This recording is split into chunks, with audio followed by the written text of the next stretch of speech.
we should not expect philanthropy to pay for the things that we should be paying for ourselves. If you're going to turn around a troubled city, you can't slough off the hard work to third parties. The lesson from a mayor who's made governing's class of 2024 of the public officials of the year.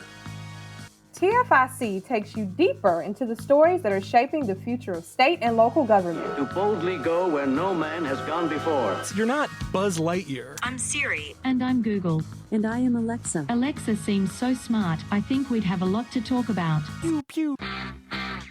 From governing and government technology, this is The Future in Context. With Paul Taylor, I'm Ashley Silver. We're spending October with the class of 2024 Public Officials of the Year. Last week, we introduced you to David Crowley, the Milwaukee County executive who got stuff done thanks in no small part to a tight partnership with the city mayor. On this episode, we shift our focus to the mayor of Tulsa, Oklahoma, a fourth-generation mayor of his hometown. He attracted large new employers to the city, expanded its parks, and helped the city confront its racist past. Paul sat down with Jared Bray, who wrote the profile for governing. Our deep dive into the class of 2025 Public Officials of the Year continues. Joining us, Jared Bray, senior writer at Governing. Welcome back to the big show. Thanks for having me, Paul. Introduce us to your Public Official of the Year. Yeah, I did an interview with G.T. Bynum, who is the mayor of Tulsa, Oklahoma. Now, Bynum is proud of Tulsa's economic gains during the time in office. To what do you attribute that? Well, Tulsa, is one of those cities in the sort of middle of the country that, hasn't been known as a sort of growth hotspot for years. A lot of people have, a lot of young people have left communities like Tulsa and other places in that region to go for other opportunities in bigger cities on the coasts. But he has presided over an era in which there's been some new employers that have come in and spread some of the sort of economic wealth around. I think Amazon is one of the employers that set up shop there. There's also been a push to bring some of the sort of folks that have left Tulsa back to the city from the people who have left the region back into Oklahoma, capitalizing on the trends in remote work, because I think there's a lot of folks from that area who don't necessarily want to live in San Francisco, but have done it because that's where tech work is and stuff like that. And so I think Tulsa has been very intentional about trying to bring remote workers back to the city as well. Yeah, you mentioned Tulsa Remote. That's a great example of something that they were willing to take a risk on back in 2019, by the way, when remote work was sort of this bizarre thing that, some people did, but it's mostly like viewed as like a West Coast kind of thing. And then the pandemic hit and suddenly everybody in America that could work remotely was doing so. And so they had us ahead of the curve on that. But also cite like a group like the Ann and Henry Zero Foundation that's really been our local expert when it comes to housing and homelessness. And they were doing that for decades before every mayor in America was trying to figure out what to do on housing and homelessness. And so I feel really fortunate to have groups like that engaged. This is an odd or awkward turn, but it's interesting that something that happened over a century ago seemed to have a particular resonance during his administration. The Tulsa Race Massacre took place 103 years ago. Talk to us about the intersection between Bynum and that historic event and what he did in terms of bringing recognition to it, perhaps changing public perceptions about it, and maybe even bring a sense of reconciliation to the whole affair. Yeah, I mean, I don't know if it might be too far to say reconciliation, but I think he has been very, very intentional about openly acknowledging that this violent event occurred. He talks about it now as this sort of Orwellian thing that occurred over the following 80 years, which is that the city just sort of refused to acknowledge that there had been this violent event that ended up shaping the way Black Tulsans, lived in the city and built community there. And so he took real efforts to bring it out into public that there had been these murders, this killing, and sort of like, and it was a sort of it was sort of not only sort of violent, but it was also economic terrorism. The mob attacked sort of the center of Black commerce in the city too. So it was this event that sort of stymied the growth of the Black community in Tulsa for decades to come, and it wasn't openly acknowledged by city leaders. It wasn't the kind of thing that was sort of apologized for. There was no reparations made for it and things like that.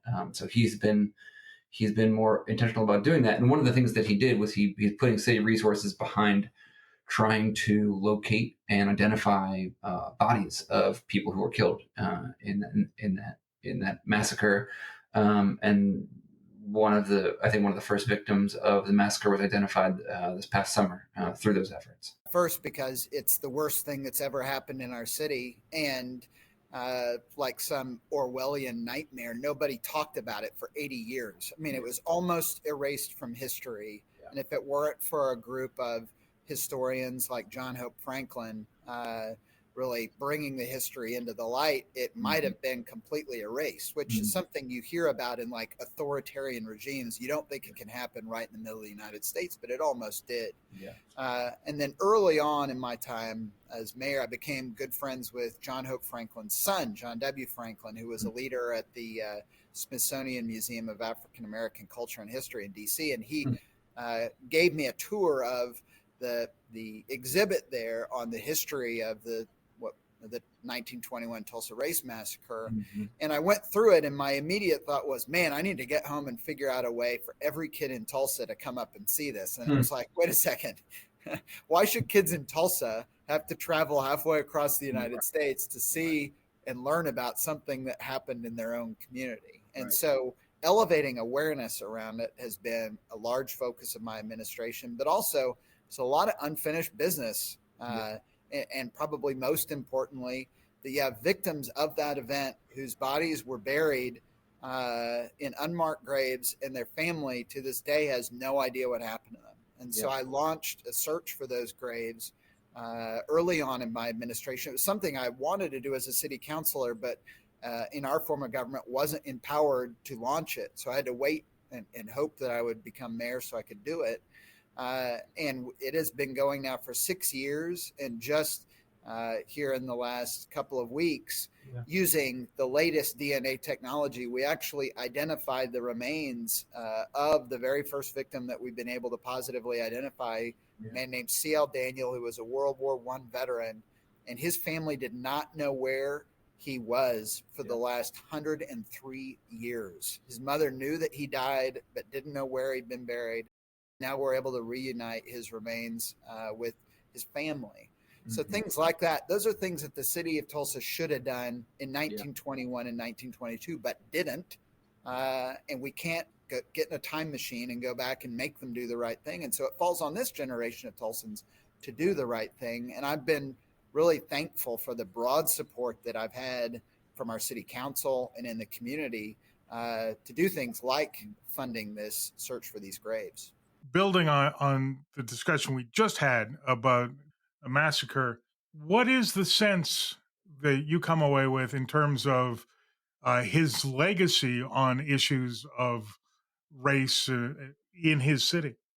Yeah, I mean, it's tough to say without talking to sort of like, everyone. I feel like everyone would have sort of a slightly different sort of take on how things are. The way he talks about it, and the way the other folks that I've spoken with talk about it, is that these divisions along racial lines in Tulsa are as strong and defined as they are anywhere in the U.S. In some ways more so in Tulsa, because there has been this sort of silence around the sort of city's history with it for a long time. But the city has sort of made these efforts to acknowledge the violence in its history and the sort of racial sort of underpinnings of that, in order to sort of bridge gaps and move forward. That's not something that you sort of solve. I don't think. But that's sort of, I think the city under his leadership has tried to make that part of its that part of its process for everything it does. I think there's far greater dialogue around issues of race in Tulsa today than there were when I ran in 2016. The year I ran, a group of us had tried to get a known Klansman's name removed from a street in Tulsa and failed on the first vote. And there was practically no discussion around it, no public outrage. And I think we're having a better, healthier, more robust discussion around Tulsa's racial history now than at any time in the history of our city.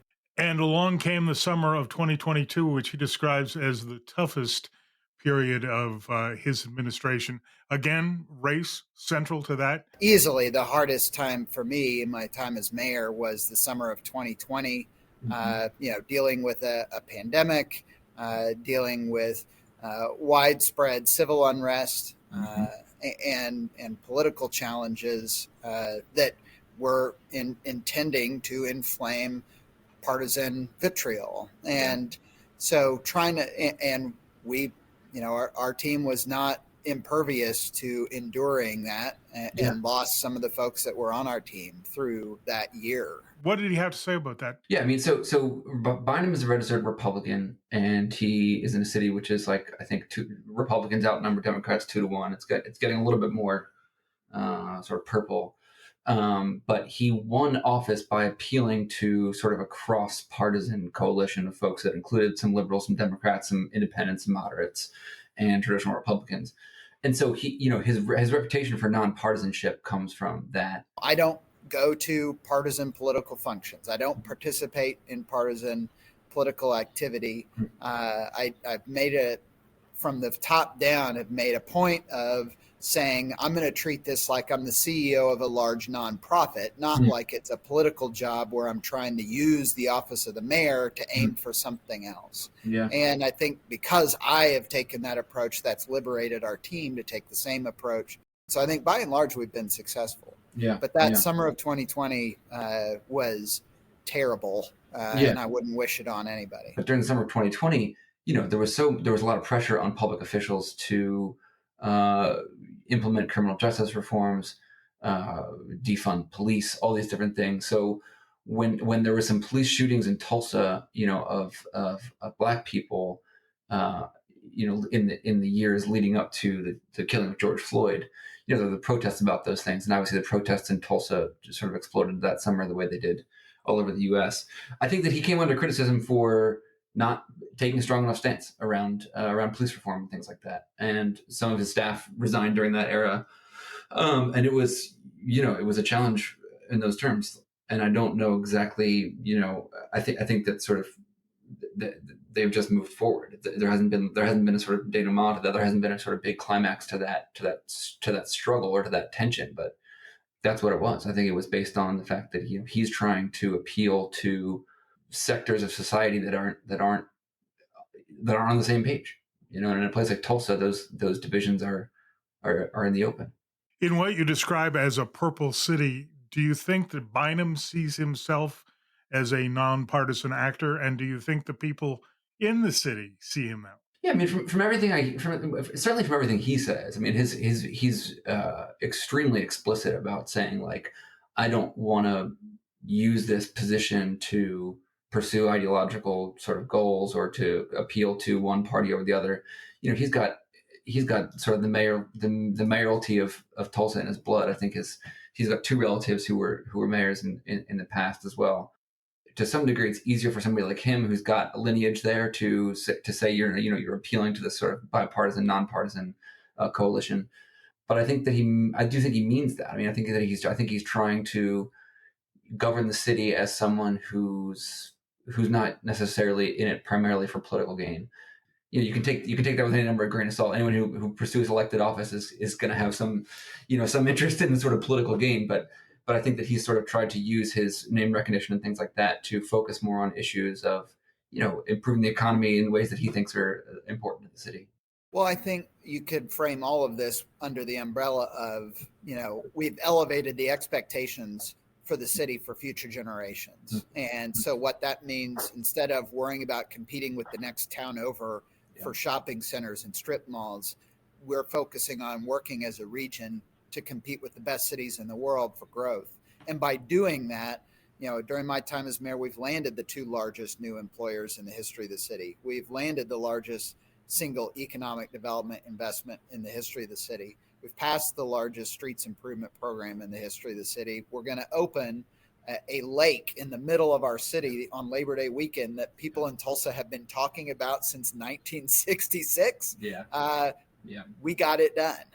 I will say, with our growth has brought with it an influx of people from outside the community with different ideas, which I think is very healthy for us as a city and has been great for us from a growth and economic development standpoint. I also think that one of the things that wasn't really on the public radar, but is more now, for good or for bad reasons, I imagine, is our immigrant community. That's something, that's a group that I've really tried to empower as mayor and honor them coming to our city and choosing Tulsa. We started hosting citizenship ceremonies every month at City Hall that I speak at all of them. To welcome them into our city and to thank them for choosing Tulsa and let them know that we want this to be the best city for them and to live up to the expectations that they have for America in leaving their homeland to come here. We created the New Tulsans Initiative, which is focused on making Tulsa the best city in America for our immigrant community. And yet at the same time, we've seen, that's probably the fastest growing community in Tulsa right now is our immigrant community. But there's also a lot of national political nonsense of stoking fear about immigrants that I, as a mayor, have had to step in and counter, where I don't usually like to get involved in national stuff, but I've seen attempts to demagogue against our immigrant community and am not going to have any of that. So certainly past challenges and challenges that continue into the future, but what is your his sense of the trajectory for his city that he's been leading, but will soon depart? He thinks that he helped put the city on a better footing for economic growth, partly related to sort of drawing new employers, making the city less of a sort of place where young people just flee, and something that some young people can sort of envision themselves helping to build. I think he's also sort of tried to frame Tulsa's strengths as being a place where people can sort of come and have an impact relatively quickly, because it's got room for growth in any number of ways. So he thinks I think that he believes it's on better footing to grow than it has been any time in the recent past. There was kind of a reflective tone to your conversation with him. He is leaving office. Where's he going? Yes, he's going to St. Francis Health System to work in sort of administration, and in that healthcare is sort of a big industry there too. But he promised early on that he wasn't going to run for more than two terms as mayor. So he is moving on. He's going to work in the private sector. There was a certain degree of, because I did ask him fairly straightforwardly. You're a popular guy in town. Do you think about running for state office? Federal office, things like that. And there was a bit of you never say never, but I think he's going to be entering a position at St. Francis where he's doing a lot of public facing work still, and sort of probably doing some government relations stuff and things like that. So it's I don't think he's going to sort of be out of the public eye entirely, and he left the door open for something else in the future. Although I think he's pretty clear about taking a break at the moment. And at a time where octogenarians are running the country, he's a fairly young man. Right. He's not even 50 yet, I don't think. Overall takeaway? What made him a POY? I think it's the fact that I think that there is a real, I guess, hunger in a lot of places in the U.S. for somebody who doesn't sort of take advantage of the partisan divisions in the U.S. and those divisions are so deep and so real that you can never afford to sort of like sidestep them entirely. But I think that people are excited to see someone whose political reputation and whose governing style isn't sort of built on those divisions and is sort of targeted at shared values and at common sort of beliefs. So I think that's what he's tried to do, and there's been successes and failures, but I think that's part of why he's got the reputation he's got. Interesting guy. Your profile of G.T. Bynum is in the fall issue of Governing Magazine in print and also online at governing.com. Jared, thank you for doing this. Thank you, Paul. Appreciate this. Jared Bray, senior staff writer with Governing, and his profile of Public Official of the Year G.T. Bynum, Mayor of Tulsa, Oklahoma. Read all the profiles of the class of 2024 at governing.com. Our editorial team includes Theo Douglas, Zoe Manzanetti, and Kaylee Tedrow. Paul produces the show. Our executive editor is Noelle Nell. And that will do it for us this time out. Next time, the public official who led the city of Dallas through the pandemic and is retooling public health for what comes next. For Ashley Silver, I'm Paul Taylor. Thanks for listening. Always forward.